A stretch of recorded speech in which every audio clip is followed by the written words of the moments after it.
Bu balıktan başın kestim de, вот bu başı, вот толстолобенький başı, çıkardım indi bundan, вот.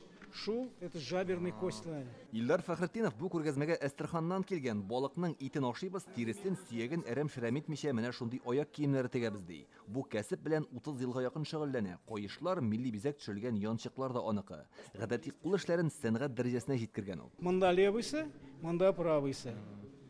Вот, бу полоскала, күрәсезме, вот полоска китте, вот ул шул полоска. Тәңкәләр инде буймы? Да, как раз хвостада, вот шул носы. 24 каратлы алтыннан су йөгертеп, менә шулай берне эшләдек.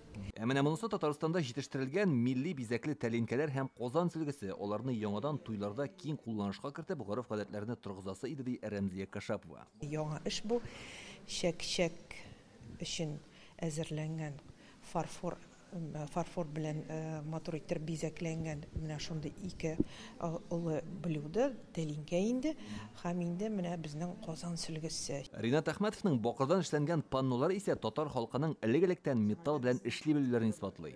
Гади генә кешедә дә булган ювелир әйберләре, һәм алар бакырдан эшләгән булганнар. Монда менә бакыр белән көнкүреш әйберләре эшләнгән, шулай ук төрле техникаларда. Ул менә аларны шулай ук җыеп, безнең бизәкләрне үзенчә безнең менә матур шәл итеп күрсәтә, панно итеп бирә.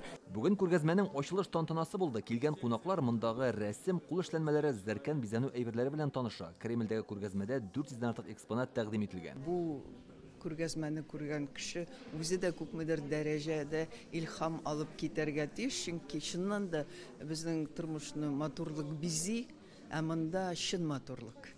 Күргәзмәдәге менә шушы курчаклар аерым игътибарга лаек. Алар Россиядә яшәүче төрле халыкларның милли киемнәре белән бизәлгән. Монда татар, чуаш, марый, удмурт һәм башка төрле милләт вәкилләрен күрергә мөмкин. Татар сеңелләр дип аталучы шушы курчаклар аерым игътибарга лаек. Алар бернинди бизәк белән дә матур айтылмаган. Аның үзенең хикмәте бар. Монда бизәк түгел, мөнәсәбәт төп игътибарда. Менә карасак, алар бер-берсенең шулай кулларыннан тоткан, аркага терәгән. Бу исә туганлык җепләрен, бердәмлекне саклап, тату булып ярдәмләшеп яшәү дигәнне аңлата. Мирас һәм гореф-гадәтләр дип аталучы күргәзмә бу көннәрдә Татарстанда узучы яңарыш хәзерге заманда Дастанның заманча укылышы дигән фестиваль кысаларында оештырылган. Экспонатлар белән 23 июльгә кадәр килеп танышырга мөмкин. Керү ирекле, яшь чикләве юк. Илдар Сафиуллин, Наил Абдуллин, Яңа Гасыр каналы.